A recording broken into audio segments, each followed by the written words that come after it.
Morning बच्चों, आज अपन जो विज्ञान का दूसरा अध्याय है प्राणियों में पोषण, उसका अध्ययन करेंगे। इससे पहले अपन ने जो पहला चैप्टर था पादपों में पोषण, उसका अध्ययन कर लिया है।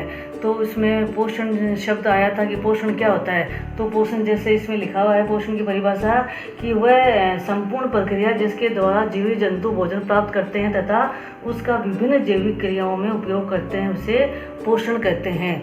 तो पोषण है वो पादपों में जो पोषण की क्रिया है वो स्वपोषण कहलाती है, अर्थात पौधे हैं वो अपना भोजन स्वयं बनाते हैं, और जो मनुष्य है यानी जीव जंतु हैं वो पौधों पर डिपेंड रहते हैं अपने भोजन के लिए, इसलिए उनको विषमपोषी या परपोषी कहते हैं। तो इनमें जो जीव जंतु हैं उनमें भोजन की जो बनाने की प्रक्रिया है वो स्वयं नहीं होती है, ये पौधों पे डिपेंड रहते हैं। तो अपन जानते हैं कि जैसे ये है कि प्राणियों में पोषण, तो हम जानते हैं कि अपने जो धरती पर कई तरह के जीव जंतु रहते हैं, जैसे रेंगने वाले हैं, जल में रहने वाले हैं, स्थल पे रहने वाले हैं, उड़ने वाले हैं। तो इनमें जो पोषण की प्रक्रिया है वो अलग अलग होती है, अर्थात इनमें अलग अलग तरह से जो पोषण है वो होता है। जैसे ये मधुमक्खियाँ हैं, इनको देखें या मक्खियों को देखें तो ये जो भोजन के लिए उसके जो जैसे मक्खियाँ हैं ये भोजन के अन्न कण है उस पर बैठ रहती हैं, उसको सक करती हैं, और या जो मधुमक्खियाँ हैं ये फूलों का रस चूस के उससे अपना जो पोषण है वो प्राप्त करती हैं। जो कुछ ये गाय भैंस वगैरह हैं, इनके जो जीव जंतु हैं वो दूध ग्रंथियों से अपना भोजन है वो प्राप्त करते हैं। ऐसे ही अलग अलग तरह के जीव जंतु अपना भोजन अलग अलग तरह से प्राप्त करते हैं। तो इसमें जैसे सबसे पहले हम मनुष्य का लें कि मानव में जो भोजन पोषण है वो किस तरह से होता है। तो मनुष्य में जो पोषण के लिए जो पाचन होता है या जो पाचन के जो क्रिया होती है उसके लिए कई अंग हैं वो उसमें सहायक होते हैं। जैसे सबसे पहले मुख होता है, मुख में हम भोजन लेते हैं, और मुख के बाद में भोजन है यहाँ हमारी जो भोजन नली होती है उसके द्वारा अमाशय में जाता है। अमाशय में भोजन में पाचन की प्रक्रिया होती है। अमाशय के बाद छोटी आंत होती है, बड़ी आंत होती है, तथा अंत में मलद्वार या रेक्टम या होता है, उसके द्वारा जो अपचित भोजन होता है या जो भोजन का अवशेष ठोस रूप में जो भोजन होता है वो बाहर निकाल दिया जाता है। इस तरह से ये भोजन की जो पाचन की क्रिया वो होती है। तो इसमें सबसे पहले हम देखते हैं कि मनुष्य में जो भोजन या पाचन होता है उसमें कौन कौन से अंग हैं वो उसमें सहायक होते हैं। तो इसमें मनुष्य में इसमें जो प्रमुख अंग है वो है, सबसे पहले होती है मुख गुहा, यानी मुख है उसमें हम भोजन लेते हैं।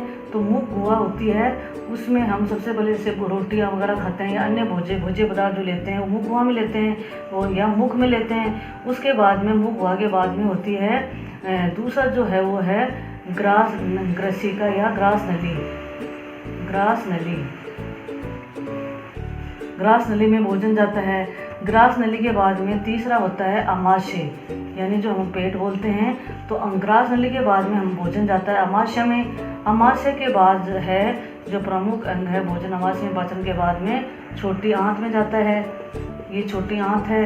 छोटी आंत के बाद भोजन जाता है बड़ी आंत में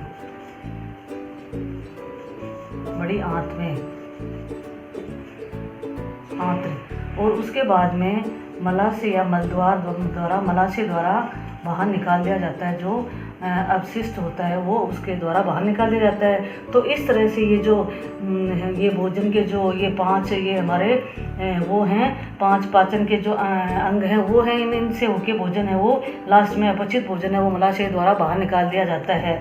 तो इसमें इसका हम अगर डायग्राम बना के देखें तो इस तरह से ये हमें क्लियर हो जाएगा कि किस तरह से भोजन है वो हमारे शरीर में किस तरह से हम लेते हैं, किस तरह से चबाते हैं। तो इसमें सबसे पहले जैसे ये देखिए यहाँ से ये इस टाइप से ये हमारी जो भोजन नली है वो इस टाइप से होती है, और ये इसके बाद में ये यहाँ पे ये अमाशय है, इस टाइप से संरचना होती है अमाशय जे के आकार की, और ये इस टाइप से थोड़ी मुड़ी होती है, ग्रहणी कहलाती है।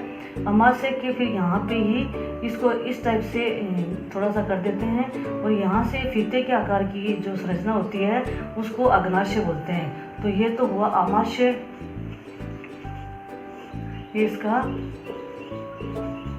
चित्र है पाचन तंत्र का। ये अमाशय हुआ, ये है अग्नाशय,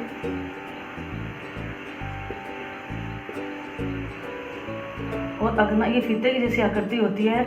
और यहाँ पे इसमें इस टाइप से ये लीवर होता है, इसमें इस यकृत इसमें दाईं साइड होता है ऊपर की ओर। और इसी में यकृत में ये इसमें इसी में लगी हुई है कि गोल ब्लैडर या पित्ताशय होता है। इसमें यकृत जो पीतरस स्रावित करता है या बाइल जूस करता है वो इस जो ये गोल ब्लैडर या पित्ताशय इसमें इकट्ठा होता रहता है। और इसके बाद में यहाँ पे ये इसके बाद में ये जो अपना ये आमाशय है ये आगे जाकर इसमें इस टाइप से छोटी आंत और बड़ी आंत में विभाजित हो जाता है। तो ये इस टाइप से इनका स्ट्रक्चर है, ये हम बना रहे हैं। ये है बड़ी आंत,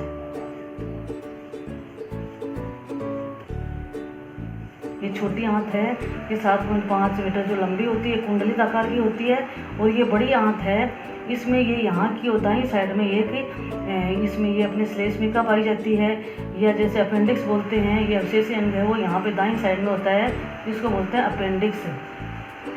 और ये जो यहाँ पे होती है ये है बड़ी आंत।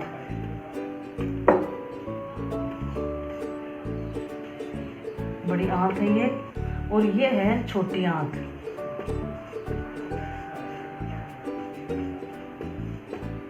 और ये इसमें जो बड़ी आंत है इसमें ये मलाशय या रेक्टम होता है।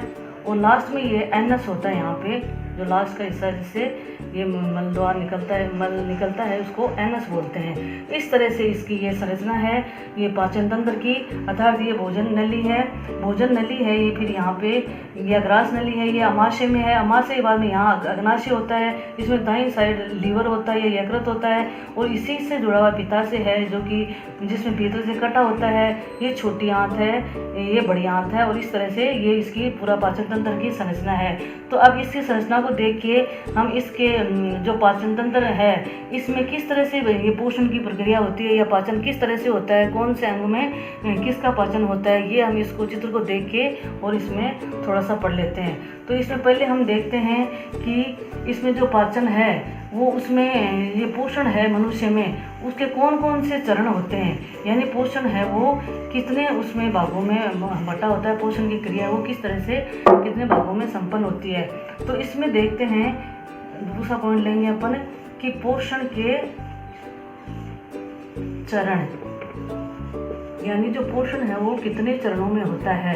तो इसमें पोषण के चरण हैं वो 5 प्रकार के होते हैं। सबसे पहले जैसे हमने अंत ग्रहण क्या करेंगे, सबसे पहले भोजन को हम मुख के द्वारा ग्रहण करेंगे। तो इसको इंग्लिश में बोलते हैं इंजेशन, INGESTION, इसको बोलते हैं इंजेशन। दूसरा है ग्रहण किया, उसके बाद में उसका पाचन हुआ, ग्रहण करने के बाद में उसका पाचन हो जाता है, तो पाचन को बोलते हैं डाइजेशन, DIGESTION। तीसरा है इसमें अवशोषण, यानी पाचन के बाद जो भोजन है, बचित भोजन है, उसका अवशोषण होता है। तो अवशोषण है उसको बोलते हैं अब्जॉर्प्शन, TION। और जो फोर्थ है वो है स्वांगीकरण या एसिमिलेशन, ASSIMILATION, एसिमिलेशन। और पांचवा है वो है उत्सर्जन, यानी स्वांगीकरण के बाद जो भोजन है उसका उत्सर्जन हो जाता है, बाहर निकाल दिया जाता है अपशिष्ट भोजन, उसको बोलते हैं उत्सर्जन, सेक्रेशन। इस तरह से ये जो 5 चरण हैं वो हैं पोषण के।